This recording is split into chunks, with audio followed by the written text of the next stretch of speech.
কথায় নয়, কাজে হতে লাগে।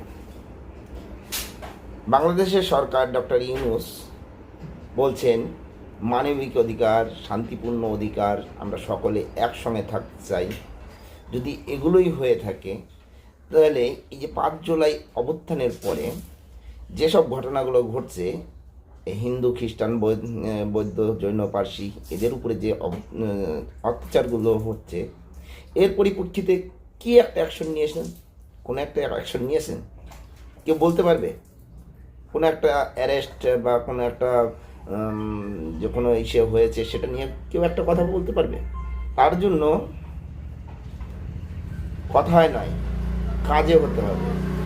যে সব মানুষ যেন মনে করে সরকার আমাদের যে অধিকার আমাদের গঠনতন্ত্র দিয়েছে, সেই অধিকারগুলো যেন আমরা সরকারের কাছ থেকে নিশ্চিত হয়ে যায়, আমরা পূর্ণাঙ্গভাবে পাই।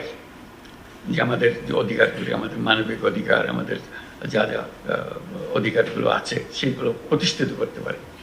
এবং সেই প্রসঙ্গে একটা বিষয় এসে যায় যে সংখ্যালঘুদের অধিকার, যে আমি নানাভাবে বলার চেষ্টা করছি সংখ্যালঘুদের অধিকার বলে আলাদা অধিকার থাকার দরকার নেই।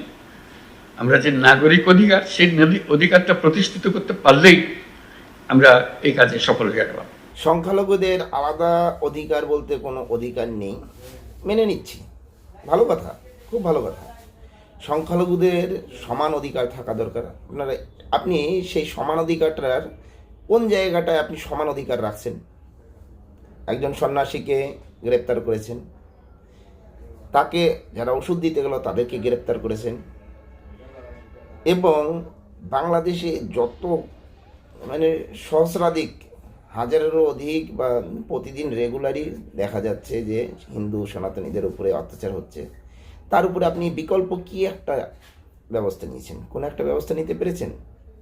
এই জন্য বলছি কথায় নয়, কাজে, কাজে অবশ্যই দরকার। কারণ নাগরিক অধিকার মানেই হলো সকল অধিকার যেটা আমাদের গঠনতন্ত্রে দেওয়া আছে, সেটা সংবিধানে দেওয়া আছে, সেই সংবিধান অনুসারে আমরা এগুলো আমরা নিশ্চিতভাবে পেতে পারি, সেইগুলো পাওয়া। কাজে এটা একটা বড় দায়িত্ব। আমরা বারে বারে বলছি যে বিশেষভাবে নজর দেওয়া, যেহেতু এটা প্রথম থেকেই আমাদের কাছে এসে গেছে। বিশেষ করে আমাদের বিরুদ্ধে একটা প্রচারণা চলছিল। ডক্টর ইউনূস বলছেন এসব অধিকারগুলোর বাস্তবায়ন করতে পারলেই সব সমস্যার সমাধান। আদৌ কি এটা করতে পারবেন? আপনি কি সফল হতে পারবেন? আপনাকে কি করতে দেবে? বাংলাদেশে যারা হিংস্র পশুগুলো আছে, এরা কি আপনাকে এই কাজগুলো করতে দেবে? আপনি কি মনে করেছেন যদি করতে পারেন তাহলেই একজন আপনি সুন্দর প্রধানমন্ত্রী হয়ে দাঁড়াতে পারবেন? অবশ্যই শেখ হাসিনার থেকেও ভালো হয়ে দাঁড়াতে পারবেন। শেখ হাসিনার আমলেও অনেক অত্যাচার হয়েছে, তার থেকে হাজার গুণে বেশি আপনার এই আমলে হচ্ছে। যে আমরা এরকম কিছু কিছু মানুষের অধিকার নিশ্চিত করতে পারছি না, তার অধিকার বঞ্চিত হচ্ছে। আমরা এখন নিশ্চিত করতে চাই যে আমরা এটা ভুল, আমরা সবার অধিকার তার ধর্ম নির্বিশেষে আমরা নিশ্চিত করতে চাই। এটা আমাদের একটা অগ্রাধিকারের মতো একটা বড় জিনিস হবে, যাতে আমরা শান্তিপূর্ণভাবে এক পরিবার হিসেবে আমরা বসবাস করতে পারি। আপনি যদি এটা করতে পারেন আপনি অবশ্যই গ্রেট, কিন্তু সকলেই জানে যে আপনি এটা করতে পারবেন না। আপনি এটা যদি করতে যান অবশ্যই শেখ মুজিবের মতো আপনাকেও মেরে ফেলবে, কারণ বাংলাদেশে অজস্র হিংস্র পশু থাকে, এই পশুরা আপনাকে এটা করতে দেবে না। আপনার প্রয়াস দেখা যাচ্ছে ভালো, জানি না আপনার ভেতরে কি আছে।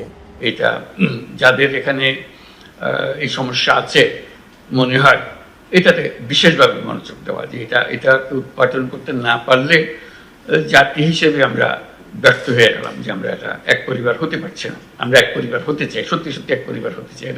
এটা শুধু বক্তৃতার কথার জন্য না, এটা সত্যিকারভাবে আমরা এক পরিবার হতে চাই। আপনি কথাগুলো বলছেন যে এক পরিবারের হয়ে থাকতে চাই, এক পরিবার হয়ে আপনি করতে পারবেন? এটা আদৌ সম্ভব? ডক্টর ইউনূস সাহেব, আপনি যে উপদেষ্টাগুলো রেখেছেন আপনার মেয়ের থেকে অনেক কম বয়সী, ওদের মাথার ভিতরে কি আছে? বুদ্ধিজ্ঞান আছে কিছু? যদি থাকতো তাহলে বাংলাদেশের এই হিংস্র ভাষণ বা হিংস্র কথাগুলো বলতে পারতো না। আপনি বলছেন এক পরিবারের হয়ে থাকার কথা, আপনি কখনোই পারবেন না। যতই আপ্রাণ চেষ্টা করলেও আপনি পারবেন না। যাই হোক, বাংলাদেশ নিয়ে আপনাদের কি মতামত আছে শ্রোতারা আপনারা অবশ্যই জানাবেন। বন্দে মাতরম, ভারত মাতা কি জয়।